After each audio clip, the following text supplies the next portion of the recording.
So you want to buy a Volvo 240, but you're not sure what to look for, and you're not sure what problems you might find looking at a 30-year-old car if you buy the last year of production. This car here is a 1993 Volvo 240 station wagon, also known as a Volvo 245. I've got a short list here. It's only like 3 pages long of things you might want to look for when you're looking at a 240. We're going to go in depth on my own personal car here. This is a very nice example of a 240, but it still has a lot of problems. But it is a 30-year-old car, and it will have problems. First and foremost, you probably don't know who I am. My name is Dean, hence the name of the channel, Dean of Machines. It's a joke. I'm not teaching you anything sometimes. And really, I just do Volvo stuff, sometimes rotary, but it's a sickness, right? You have one, get two. Next thing you know, you got 5 240 wagons, you got 1 240 sedan, and then you find a 122 wagon that you save from going to scrap, and you also find one in the woods. It looks like we're kind of losing sunlight here, so we might end up moving to go find a little bit better light to show you the ins and out of a Volvo 245. This is my 1993 Volvo 245, aka Volvo wagon, Volvo estate. They don't usually come this nice. You don't find them this nice much at all ever anymore. I think the number one thing that you're gonna find broken on a Volvo 240 is the odometer. They break all the time. The gears inside are made of a brittle plastic and they just don't last. Unfortunately, when you have a car that is damn near bulletproof, it's just gonna keep driving. That could be a good thing, it could be a bad thing. Sometimes you can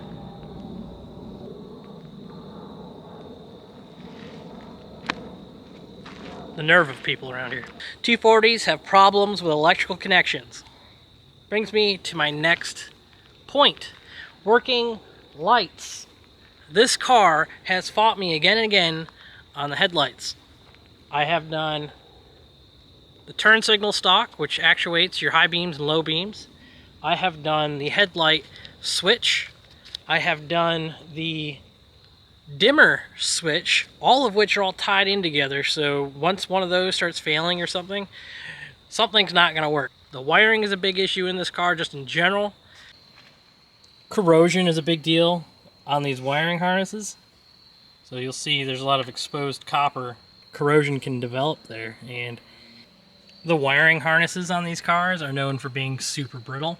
This car is not a good example, but again, you can see exposed plugs in here. This wiring is actually very nice. See, just like that. I just broke that. See, don't touch stuff. Don't touch things on your 240 because you break them. Don't break things on your 240. This car,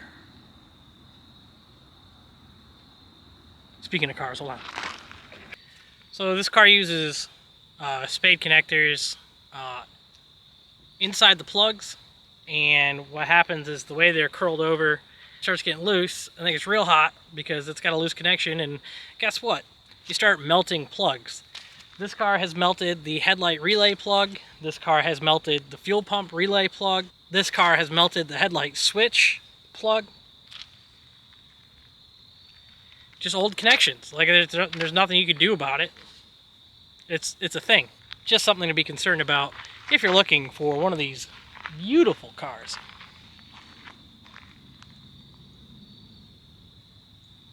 The taillight wiring on this car. Don't get me started. I have seen more than enough of these taillights melt. So what you need to do is you need to get inside the car, look at the inside of the taillight. I have my car torn apart right now, so we can do that. What happens is the bulbs get so hot, they start melting the housing. And then it makes the contacts go all weird, and then you don't have lights that work. You could end up with a perpetual bulb out warning lamp on your dashboard. Best fix for that is just take the bulb out of the dash. Problem solved. Heater core issues. These cars have a heater core and a blower just like every other car. Unfortunately, if this car has a heater core failure, the entire dash has to come out and it's kind of a mess. The blower motor would come out at the same time, and these cars are notorious for being very difficult when the blower motor fails. You get in the car, you turn the key on, you turn the blower motor on, and you go through the different settings and listen for it to make any noise.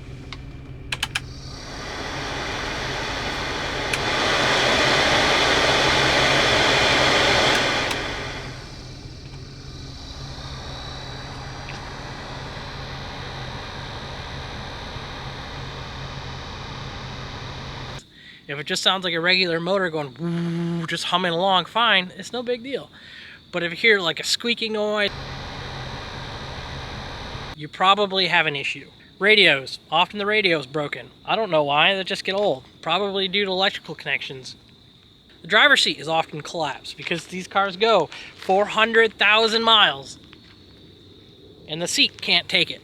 The seat does have a tear in it. I think it's my fault. I think I had something in my pocket. I sat in the seat and I tore the backrest. I'm sorry. You know what? I'm sorry. I shouldn't have done it. I should not have. But I did. And I'm admitting to it, and that's what's important, right? Own your mistakes. Moving on. Window switches. If you're looking at one of these cars, make sure all the windows go up and down from every single switch. Now, there is a child safety lock. You can set the child safety lock. But what happens often, this car is no different. The driver's side rear window will go down with the master switch at the driver's door, but will only go up with the switch on the rear door.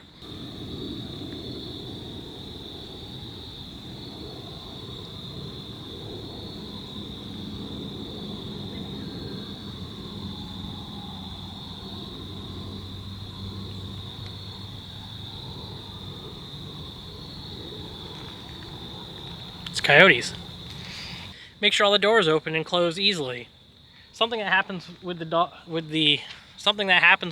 240 is the latches get worn out, and you actually have to pick up on the door a little bit. And you lean into the door and then pick up and then pull the handle and walk back out with it, and it will release. The hatch getting stuck locked. So the hatch is very heavy on a Volvo 240, and if you close it too hard, then you will accidentally actuate the lock inside the hatch. Now, it's possible to just go to the driver's door. If your central locking system is working, just cycle the locks, locked and then unlocked, and it should release it. Otherwise, you have to climb in through the car, get to the rear hatch, try to get the lever to go, and if it doesn't go, then you have to take the inside panel off. It's not a good time. Been there, done that many times. Have it on video. The map pockets. The map pockets are very, very brittle on this car. Just in general.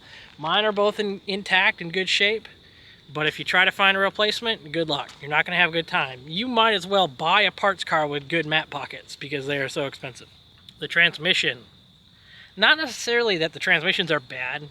These cars are actually extremely robust. What happens with these shifters is they get very loose.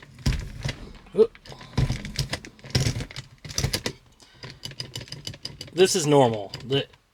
You're talking about a 30-year-old car, and it's going to have a little bit of slop in there. This one, you do have to push the button to be able to pull it out of gear, but you don't have to have your foot on the brake. So here's my foot. See, you can clearly see down there. My foot is not on the brake. So the car starts rolling away. That's a problem inside the mechanism in there, and specifically my car, it is something you should be aware of that could possibly happen if you have kids or something like that. But they just get loose in the mechanism, and what can happen is when you go to start the car, it won't be fully in park, and it won't start, and you'll have to move jiggle the shifter a little bit to get the park switch to actuate. You can sometimes fix that with new bushings or readjusting the shift linkage as an adjustment, but it doesn't necessarily mean it's going to work right. Another issue, if the car is running in neutral or in park, can you pull it out of park without pressing the brake? There's supposed to be a mechanism that prevents you from pulling the car into drive or into reverse, even worse. But sometimes it's not actuating right. Windshield seal shrink. They get old. And when they get old, what happens is that rubber starts to shrink, and because it's just a big circle, it starts to pull, and you'll see on the edges of the window that the window molding is pulled away. And what happens is water will get in there, and then you'll start rusting around your windshield. So you'll have a perfectly beautiful car like this, and it'll be rusting around the windshield. Somebody at some point put a windshield seal in this car. And it's only a couple years old, I think. Maybe 10 years or so, but you can already see it's starting to pull up.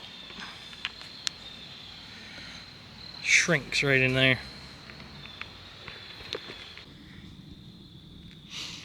Moving on from the windshield, continuing on with windshield problems, the wipers. The wiper transmission on these things.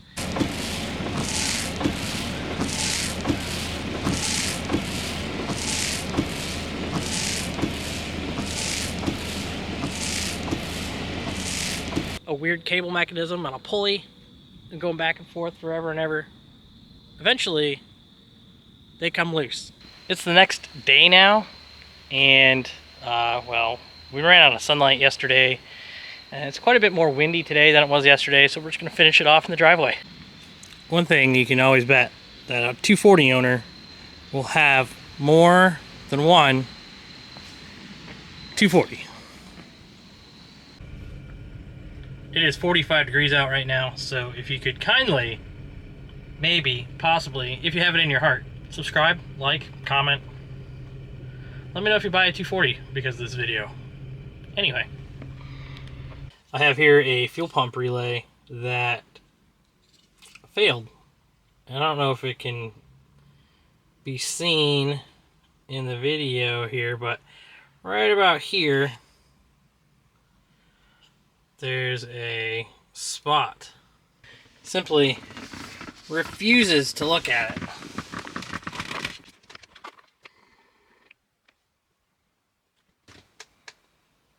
There you go. There's a burn spot on the relay, and that is a common failure for the fuel pump relay. This relay, of course, sits up under the dash in the car, and well, when this one failed, I had a spare in my glove box, which I highly recommend, and then I parked in a gas station, pulled the relay out, slapped a new one in it, and I was up and running again. Oh, and also, the plastics. These plastics, yeah, good luck. Between these plastics, the dome light covers, the trim covers for the handles, all those plastics are brittle, very, very brittle. Because it's these cars, this car is the last generation of the 240, and it's 30 years old.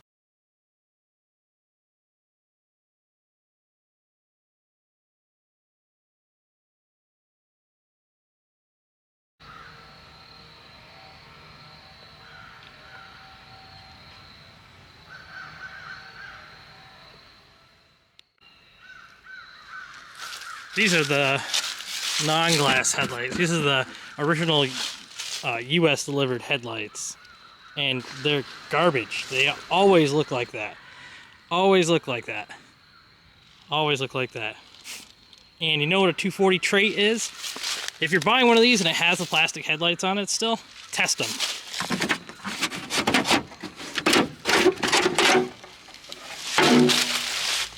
Yeah. This one's probably the same. Yeah, I didn't know that, but I just assumed they were. In fact, let's try another one. We can come over here. Yeah, that one fell out. What about this one? You guys want to bet? How much you want to bet that one will fall out too? Yep.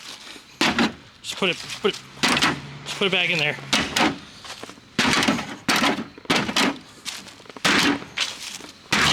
There, it's in. Good. No problem. I mean, it is what it is. There's ways to fix it. But really, you should just replace them. This is your Volvo B230 4-cylinder red block. Naturally aspirated, non-turbo obviously. This one is in very good condition. It is missing the timing belt cover because I didn't have it when I did the timing belt and head gasket. Which, by the way, the head gasket in this car can be done in an afternoon very easily. Same thing with the timing belt. But if you open the hood, you see this cover missing. It is supposed to have a cover there, so it's something to look for. This car has had new exhaust gaskets in it. This car has had several valve cover gasket leaks fixed. I'll pull out my auxiliary light here. Guess what? Still leaking a bit of oil. You can see it all on the ground here. A lot of oil there. And another 240ism, we'll call them. Take your hand, go to the back side of the head here. You'll feel a little disc. And wipe and see if there's any oil. And because Volvos, I just happen to have a motor laying around over here that we can get to. What I'm talking about is that cam seal right there. That cam seal is a problem on these motors. If you look up under it here, you can see the crank breather box. What happens is those crank breathers get clogged up, and then you get positive crank pressure. Combination of that seal being old and the positive crank pressure can push that seal out of the head. So if you're driving along and you suddenly smell a bunch of oil, or you get a bunch of smoke coming out of the car as you're driving, it could be that, or it could be the heater core line going through the firewall. Any leaks from this motor are either going to be from the front crank seal, front cam seal, your oil fill cap, your valve cover gasket, or your crank breather itself, or of course the rear cam seal. Sometimes the head gasket will leak oil on these. Usually it's coolant. It's a good sign you need to replace it. These cars are 30 years old after all. The engine mounts in these cars, which are very easy to get to, collapse. That mount right there is about 4 months old, and it's looking kind of balloony, which is fine. It's fine. The exhaust leaks. You'll get a lot of exhaust leaks, most notably from that downpipe right there. And this downpipe will get leaks in the flange here, but also that shield there will rattle like crazy when you're driving, and it's very annoying. Best thing you can do is take the downpipe off, fix any pinholes, and then tack weld that shield to the pipe so it doesn't rattle. Or just replace it entirely. Volvo 240s have a tendency to lose these clips, and then people just zip tie the grill back into the car. It's not the right way to do it, but it works. Now there's a lead that goes from your positive battery terminal down to the starter down in there, and then from there it goes under the engine and over to the alternator. If you watch the Volvo YouTube channel, he has had an issue where he had to replace that wire because the wire got pinched in the motor mount and started arcing, creating all sorts of issues. Hood hinges are an issue on the Volvo 240. What will happen is these will get bound up if they're not lubricated, and then you'll see, you can see it in pictures immediately, you'll see a bend in the hood right about here. So the hood will be closed, but you'll see this bent up. This car is very straight, so it's not a very good example. 240 hood hinges are getting hard to find, and if you can spend less than $100 for a pair, then you're doing pretty good. But expect to spend about $200 for a quality set on eBay. Little side note about the motor mounts is if the motor mounts get loose enough, the engine can actually come forward and hit the radiator. That's what happened on that car. Green 244, that's our science car. That's for testing.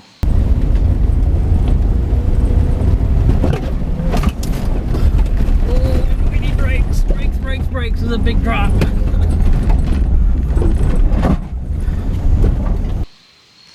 So far, 240s are very durable. That's a story for another day, though. Rust on 240s. Oftentimes, you'll see issues along the door jambs. This car is very nice, so obviously there's nothing to see here. I could take you under this car, but it's perfectly clean, and that's no fun. Luckily, we've got several. This 240 I bought to be a parts car, and I wanted to do something with it. But mostly, I bought this car for the transmission. It was a factory manual car. We put a manual transmission and turbo swapped that car there. That car might be making an appearance on the channel again, unless somebody wants to buy it along with this car for $4,000. That one needs wiring, and this one is a salvage title that can never be on the road ever again. So we might make that car perfect, but I don't know. Anyway, rust. So this car I thought was pretty clean. I opened the door, looked around it. I thought it was going to be fine. You know, looking through the car, it seems like, you know, it's a Southern car. It's pretty straight, you know, solid. But guess what? No, that's the floor hanging down. That's right. This car has the air conditioning mod. Hey, anybody need a headlight? There's a reason why I kicked those in. As you can see here, that's the ground. Oh, here, let me do this. I'll go under the car. Boop, boop, boop, boop, boop. Yeah, so rust. Check the floors. Always check the floors on a 240. These cars tend to rust from the inside out. Another thing to point out is the hatch hinges. The hatch hinges like to get worn out, and then if you can see it down the line of the hatch there, the hatch sits lower than the car. Due to the hinge getting old and worn out.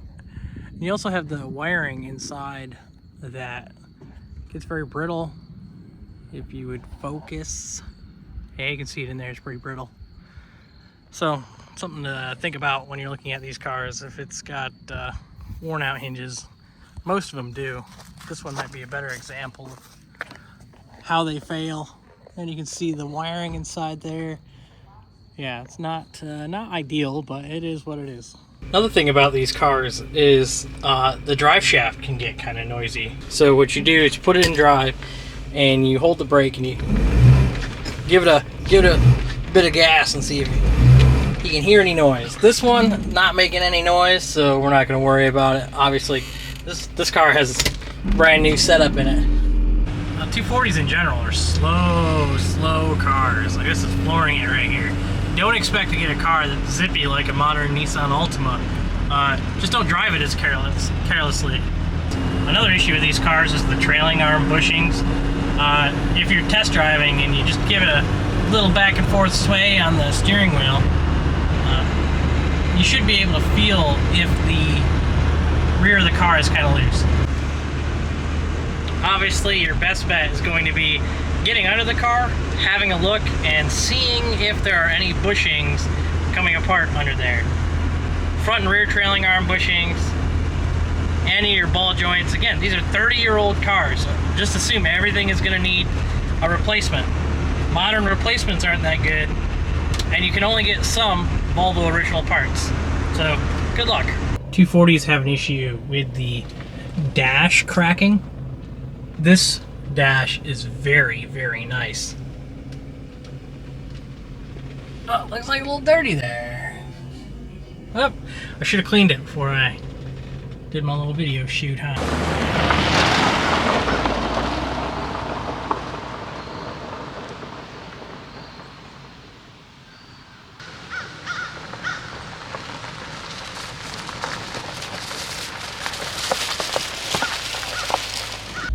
Look at the turning radius on this thing, see? That's hard lock right now, we're going for it. See? We're gonna clear this mailbox too. Look at that. Half in the driveway, but we're good. Look at that. Look, it's just a 2-lane road. That's pretty awesome, right? Any more talking and I'm probably beating a dead horse at this point. The Volvo 240 is probably the best car ever made. That's up for debate, but it will be a timeless design, a comfortable classic. It drives nice, it rides nice, it's comfortable on long trips. I mean,